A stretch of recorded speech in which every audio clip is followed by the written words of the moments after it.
Hello, Colorado. We're here with Sheriff Steve Reams from Weld County. We asked him to come in today to talk about a number of bills in the Colorado legislature that are being rammed through right now, but maybe most specifically the bill that should have most people concerned, which is Senate Bill 256. So let's talk first about Senate Bill 256, and thank you for coming. Yeah, my pleasure.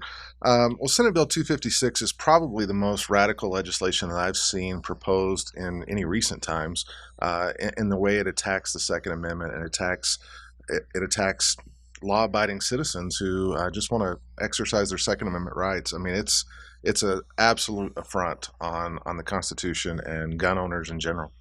And the idea is that this bill repeals what is called preemption. Now, for those people who are not familiar with the concept of preemption, preemption is this bill that passed in 2003.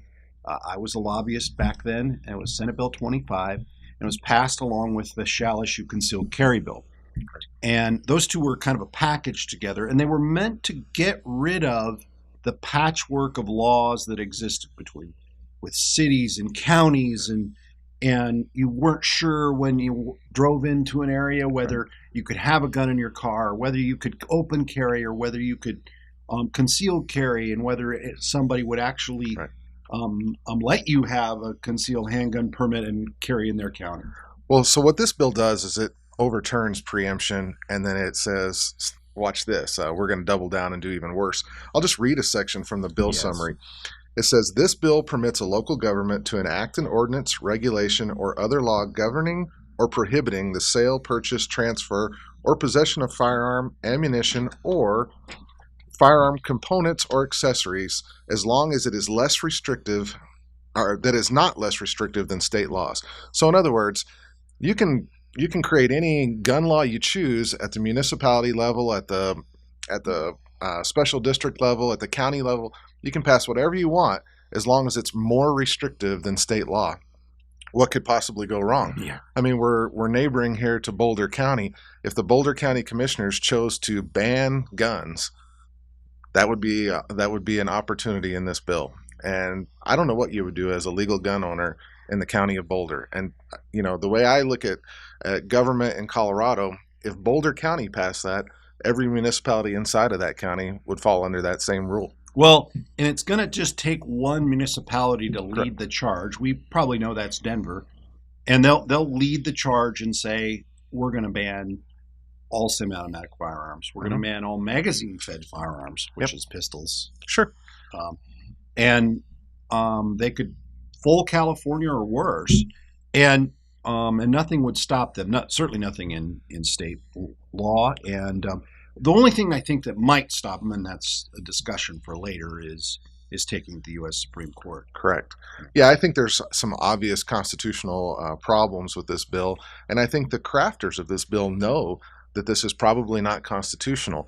But for many of the people who aren't engaged in politics, that what they may not understand is when the legislature passes a bill, it's deemed to be constitutional until it's proven otherwise.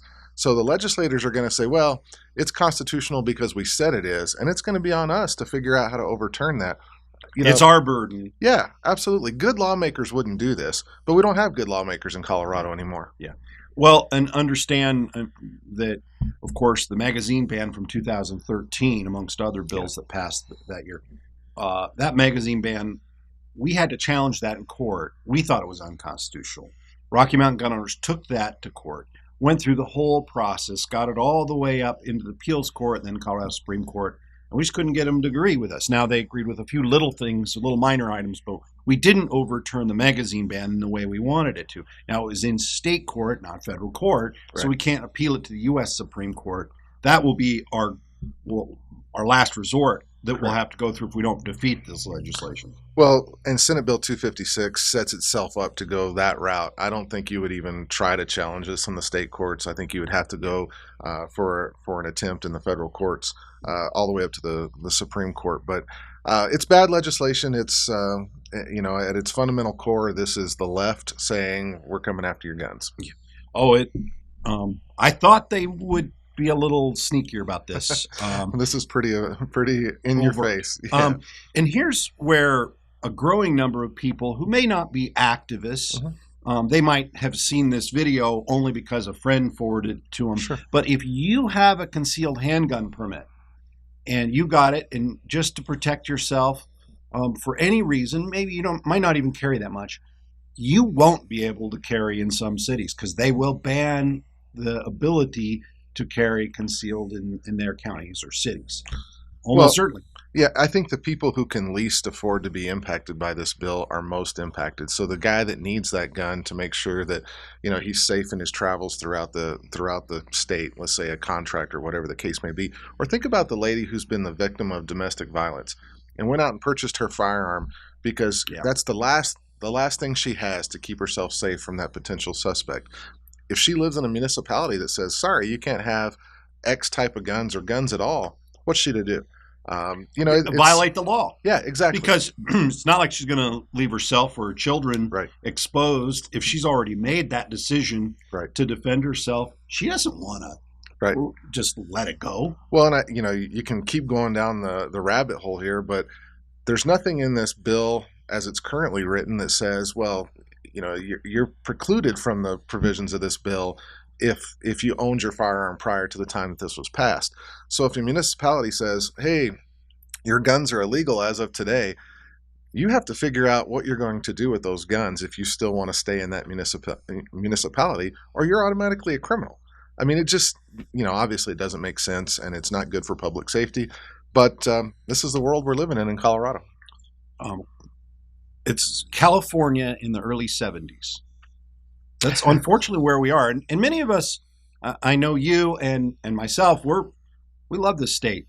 We want the old Colorado that we knew, which was free and let everybody kind of do their own thing, and it was a very libertarian oriented state. We're not there anymore. No, we've definitely become big government state, and there's a couple of other gun bills that are being passed in conjunction with this that are just as bad. This is probably the worst of the worst, but you have House Bill 1298 that's going through, and then also House Bill 1299. House Bill 1298 is aimed at how you can do a transfer of a firearm in the state of Colorado. Essentially it extends how long CBI can wait to do that lawful transfer. And as we've discussed before, anytime that the government gets to determine how long it is before you can get a gun, that's still an infringement on your Second Amendment rights. Yeah. Understand, to many people, though, they've endured very long wait times. Absolutely. Now, you should know that your gun shop can legally, at least under current law, till this passes, can transfer that firearm after 72 hours. Correct. Almost none of them do, though, from what I've seen. That is correct. So a gun shop has the ability to go ahead and sell you a gun after 72 hours if that CBI return hasn't happened. Under this law, they say it's closing the Charleston loophole. CBI would have up to, I think, 5 or 6 days now to make that determination. Obviously, that's a de facto waiting period, and CBI is not necessarily very quick at performing those functions now.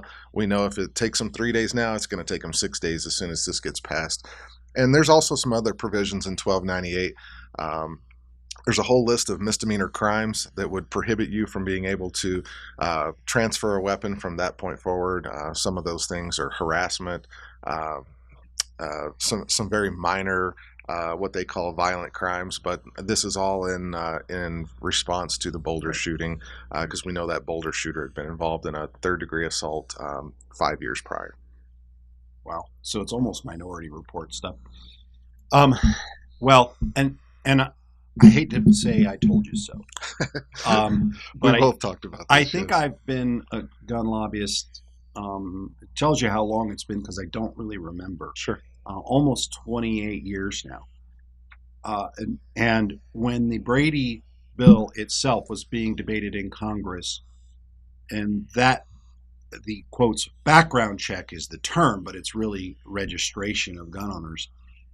That step was maybe the death knell of our rights, because once you've decided that you can let government make the decision on whether you're legally eligible to possess a firearm, well, who's to stop them from raising the bar, which is exactly what they're doing here. Yeah, and one other House Bill, House Bill 1299. Yeah. That's the creation of the Office of Gun Violence in Colorado, where we know that's going to go. I mean, it's going to be a left-controlled office to basically just come up with even better ideas for restricting our gun rights. The gun Gestapo is what we're calling it, and they'll probably end up with a SWAT team. Well, I don't know what they'll end up with, but I can tell you it won't be good for gun owners. No. Whatever comes out of these offices of gun studies of gun violence. I've owned a lot of weapons in my life, and never has that gun performed a violent act without someone holding it. And that's the piece that everyone that supports this kind of legislation seems to miss. Mental health is the big problem where we're seeing. I mean, clearly these shooters are deranged. Well, in my 24 going on 25 years of law enforcement, I've seen a lot of ugly things happen, but those acts were always committed by a person. And whether it was a baseball bat that they used as a weapon, a hammer, a fist, or a firearm, it still takes evil intent or mental illness driven intent. But you're right, we're not addressing those things in the state of Colorado. We have the biggest mental health crisis that we've probably ever experienced in this state, and they're silent about it at the state capitol. If you had to chart where in Weld County how many permit applications were submitted, how would you chart that over the last 2 years? It's gone up exponentially over the last 2 years. When I took over in 2015 as sheriff, we had about 11,000 permits on the street. We're up to almost 30,000 now, or hovering right around 30,000 at any given time. And in the last 18 months, that number it's skyrocketed. We went from doing maybe 100 permits a week, 130 permits a week, to anywhere between 500 and 700 permits in a week. People they're worried, they're scared. They see what's happening in their community. They see what the left's policies are driving, and they're saying, "I'm not sure that law enforcement's going to be there when I need them the most, and so I need to be invested in my own public safety and my own personal safety."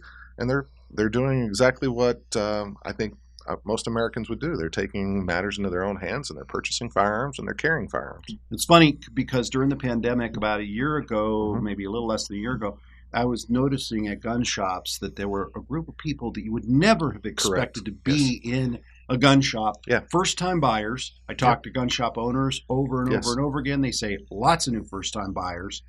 And of course, many of them are getting permits to carry themselves. And then a bill's going to pass that says, "Oh, but you can't really carry." You won't know where that matters. Yeah, you won't know where that permit matters. To your point, I'm getting all kinds of people coming into the office that they're not your typical Republican gun carrying person. Probably more of the libertarian streak or the unaffiliated streak. But those people understand that government's kind of failing them right now, especially in the state of Colorado. And again, they're trying to exercise what little control they have left, and they're showing absolute concern. But another driver in Weld County is we are a very pro Second Amendment county. We considered ourselves to be a Second Amendment sanctuary county, and because of that, we took all local fees off of concealed weapons permits. So we're the lowest in the state that I'm aware of. You come in, you pay the one state fee of $52.50, and you get your concealed handgun permit. And that has definitely made an impact. I would much rather people just be able to constitutional carry, but with the gun bills we're seeing here in Colorado, the likelihood of seeing constitutional carry is slim to none. We'll still run it, but we're not likely to pass it right now. My hope is, of course, that some of these bills that are so zany will wake up some sleeping giants. Sure. The guy with the shotgun in his closet who really never thought of this as "Oh, I'm not one of those." Or the lady who really doesn't like guns, but she has one, in her purse for protection, and whether it's legal or not, with a permit for protection, because she just felt like, boy, this is just too weird at times. We hope they wake up and say, "Hey, it's time to kind of vote the Second Amendment," because if you don't, in Colorado, I mean. Well, and I think there's one other section of Colorado that probably is a little underrepresented in Second Amendment issues, and that's hunters, the people that enjoy the outdoors. I think they're Second Amendment advocates that don't realize they are. They don't think about maybe using that weapon as a matter of personal defense. They use it for going out and harvesting their elk or their deer each year. But doesn't matter. They're getting swept up in the same absolutely. net. This applies to them just like everyone else. I can't imagine trying to drive from, say, Yuma up into the mountains to go harvest your elk and drive through however many different municipalities and try to figure out if you're legal through each one of those. It's crazy. It's the whole reason that we shouldn't be passing this kind of legislation. But I have a feeling it's got a strong possibility of getting through. Yeah. Unfortunately, elections have consequences. Yes, they do. Speaking of elections, you're running for re-election in Weld County, and Rocky Mountain Gunrunners PAC, of course, is endorsing you, and we're happy to return you and a few other great sheriffs. We have a good crew of sheriffs. Yeah, I'm pretty proud of a lot of the sheriffs that represent Colorado. There's still some room for improvement, but I am running for re-election. I feel like I have a lot to offer Weld County, and someone's got to fight the leftist agenda, and there doesn't seem to be a lot of vocal opponents to what's happening down at the state legislature. And if I can be that vocal opponent, that's just one more thing that I should be doing. It's a different world than when I started. Absolutely. When the sheriffs and, frankly, certainly the chiefs all fought against any true pro-gun reforms, and I appreciate the fact that you're down there all the time, and you've stood up, and it's a good voice to have law enforcement actually on our side and opposing these. Yeah. Even if it doesn't make the change, it is putting them on record. Absolutely. Law enforcement isn't with you. I know you said the Sheriff's Association is opposing this preemption repeal, yes, and even the chiefs. Yeah, so we got word yesterday. We had our legislative call through County Sheriffs of Colorado. It was a simple measure for us to oppose this bill. But while we were on the call, we were informed as well that the Chiefs of Police Association would also be opposing Senate Bill 256, which, if you're a law-abiding citizen in Colorado, that should definitely grab your attention. When law enforcement says this is bad for the state of Colorado, it's because we understand confusing gun legislation is not good for anyone. From my perspective, when the Chiefs Association actually is opposing gun control bill, it's crazy. Yeah, absolutely. Because they've been in favor of most gun controls. Unfortunately, they're law enforcement brethren, but oftentimes the sheriffs and the chiefs are kind of opposed on gun issues. But on this one, I think we're all going to stand pretty firm against the idea of your gun rights or your gun legislation being done at the lowest level. It just doesn't make any sense. Probably going to mean a lot of fights for us, though. Unfortunately, I think your organization's going to be busy. We already are. Thank you, Sheriff, and it's my pleasure. Appreciate your help. You bet. Thank you.